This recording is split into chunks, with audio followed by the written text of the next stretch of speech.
Tagad gribu atbildēt uz dažiem jautājumiem.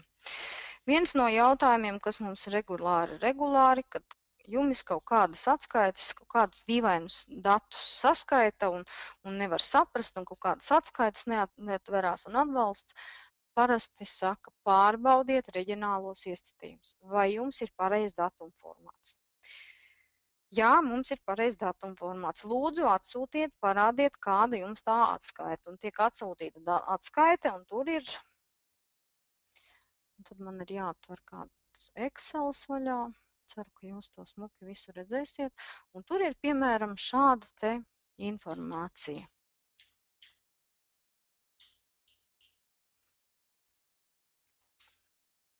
Te man ir bišķiņ par daudz.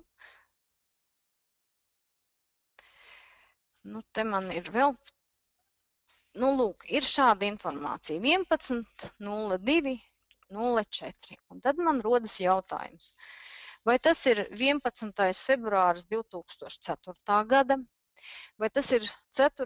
februāris 2011. gadam, vai tas ir 2. aprīlis 2011. gadam. Tāpēc, lai nebūtu šādu te sajaukumu, lai mēs skaidri un gaiši zinātu, kad datums ir tāds, kāds mums pieprasa jumis, jo tad, kad jumi nopērk, teiksim tā, un uzliek, tad ieteicams ir izlasīt tehnisko aprakstu, kādiem jābūt iestatījumiem. Un datuma formāts mums ir datums, mēnesis un gads. To nosaka ne tikai jumja specifika, bet to nosaka ministru kabineta 916. noteikumi, dokumentu kārtošanas noteikumi. Vai tas nosaukums var būt drusciņ savādāks, bet tie ir dokumentu izstrādāšana, tā ir dokumentu izstrādāšanas un noformēšanas kārtība. Un tur ir skaisti un gaiši ierakstīts, ka datuma formāts Latvijā ir datums, mēnesis un gads 4 cipariem. Tāpēc, ja jūs atverat atskaitu un jums tur kaut kas neatverās, vai rodas kaut kāda debesu brīnuma, vai arī aizeksportējot uz Excel ir vēl lielāka debesu brīnuma, paskatieties, kā jums finanšu dokumentā ir datuma formāts. Un ieliekiet tādu, kā vajag, jo jumis datorā datuma formātus nekādus pats neieliek. Tā ir paša lietotāja darīšana. Jāatver reģionāli iestatījumi, datuma formāts ir jāieliek. Tāpat, kas ir svarīgi, ka atdalītājs ir nevis komats, bet punkts, jā, decimāli atdalītājs. Tad man ir atkal jāvar Excels, ko es jau veiksmīgi aiztaisīju. 15 punkts, 25 un nevis 15,25, jā. Atdalītājs starp skaitļiem ir punktiņš, un tas arī ir ļoti svarīgi. Un, ja un tad, kad tas viss ir sataisīts, tur ir vēl lietas, kas ir jāpārbauda, ja? Bet tas ir populārākais, kāpēc ir kaut kādas problēmas ar aprēķiniem. Tālāk. Ar ko tagad bieži saskarās grāmatveži? Ar atvaļinājumu aprēķinu. Man atvaļinājums tiek aprēķināts nepareizi. Tad atbalsts sāk uzdot jautājumu, kas jums ir ierakstīts darba laika tabelē? Kādas jums ir darbinieka darba grafiks?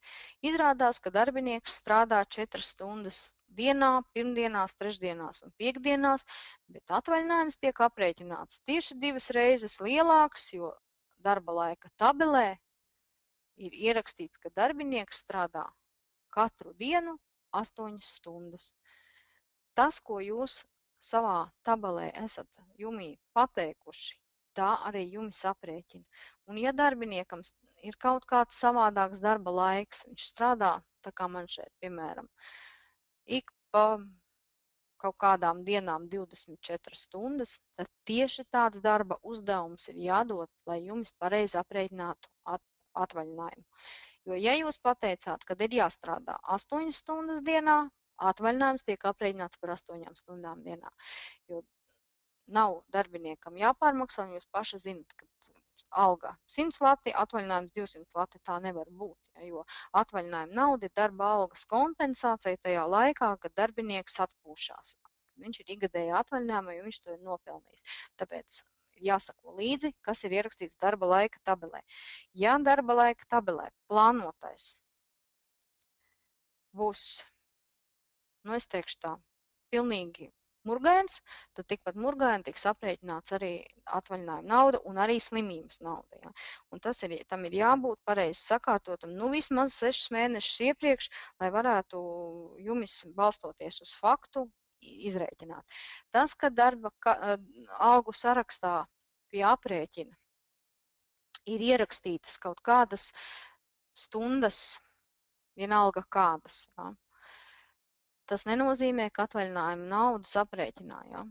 Jo jūs zinat, ka te, kur ir alga aprēķins, te var rakstīt, ko vien vēlās pie faktiskā un plānotā, un jums viss smuki sarēķināt. Tas ir vienkārši, lai ātrāk un ērtāk varētu savadīt algas, bet lai varētu izrēķināt, jumis pats izrēķinātu atvaļinājumu un slimības labs, tiem datiem ir jābūt ievadītiem tabelē.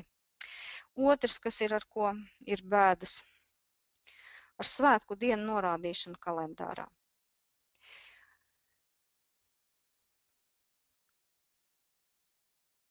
Atvērsim vienu kalendāru. Tā. Mums ir dažādi notikumi. Mums ir S burtiņš, tā ir svētku diena, DS burtiņš, kas saucās darba diena svētku dienā, un SD svētku diena darba dienā. Tās ir 3 dažādas lietas. Ar ko viņas atšķirās? Atšķirās ar to, kad ja jums, par piemēru ņemsim 23. Ja, jūnija Jāņa, cilvēkam ir slīdošais grafiks, un viņam pēc grafika iekrīt, ka viņam ir jāstrādā šajā svētku dienā. Lai jumis viņam aprēķinātu algu atbilstoši darba likumam, tātad ar piemaksu, ja pareizi atceros, 100%, varbūt jūsu uzņēmumā pat 200% vai cits procents, ja, ir jābūt ieliktam parametram darba diena svētku dienā. Tas nozīmē, ka svētku diena ir, bet cilvēkam tā īstenībā ir darba diena. Tas nozīmē, ka viņš nāks uz darbu un strādās.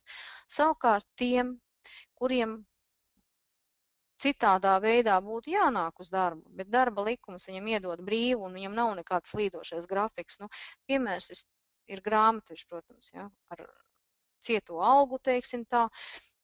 23. 24. jūnijas ir brīvs, tā jau es labprāt nāktu uz darbu un nopelnītu, bet likums man pasaka, ka uzņēmumu vadītājs dod brīvu darbiniekiem, lai viņi iet un līgojās. Tātad mēs liekam, ka tā ir svētku diena darba dienā. Jo ceturtdiena, piekdiena, tā kā tas bija šogad, ja, tā cilvēks nākt uz darbu, bet likums viņam pasaka, tev būs priecāties šo reto reizi. Un tas nozīmē, ka, ja ir pazīme svētku diena darba dienā plānotajā, faktiskajā ir brīvs, jumis algu sarakstā norāda kompensējumu dienu skaitu svētku dienās. Ja. Tātad alga no tā nemainās. Mainās tas, kad jumis parāda, kad tiek apmaksātas šīs 2 brīvdienas. Agrāk, nu tas jau gan ir izveidots jau kaut kādu laiku atpakaļ, bet nes kāpēc grāmatveži to neievēro un to ievēro tajā brīdī, kad atnāk ieņēmuma dienas un paprasa, kāpēc jūs Jāņos neapmaksājāt tās 2 svētku dienas, kad darbiniekam nebija jānāk uz darbu. Un grāmatvedis var izstiepties un sarauties, un viņam ir grūti pierādīt, ka mēs taču apmaksājam. Bet es nekur to neredzu. Tad lūk, ja jūs izdrukājat šādu aprakstu, te ir smuki rakstīts tajā skaitā kompensācija par nenostrādātām svētku dienām. Un ne darba inspekcijai, kura mēdz to pārbaudīt, ne valsts ieņēmuma dienestam nav nekādas pretenzijas. Un arī tad, ja mēs izdrukājam darbiniekam algu kartītes, viņam izdrukājam algu kartītes, ko likums nosaka, ka ir jāiesniedz darbiniekam obligātā kārtībā šis apraksts par aprēķinātu algu. Redz, kur smuki rakstīts aprēķināta alga, tajā skaitā kompensācija par nenostrādātām svētku dienām. Un nevienam nevar rasties vairs nekādi jautājumi, vai tu man par tiem Jāņu dienām maksāji vai nemaksāji. Ja tur viss ir rakstīts, ņemam un lasam un skatāmies. Tā ir darba likuma prasība un arī vids pie pārbaudēm prasa, tā kā lūdzu sekojiet līdz savam kalendāram.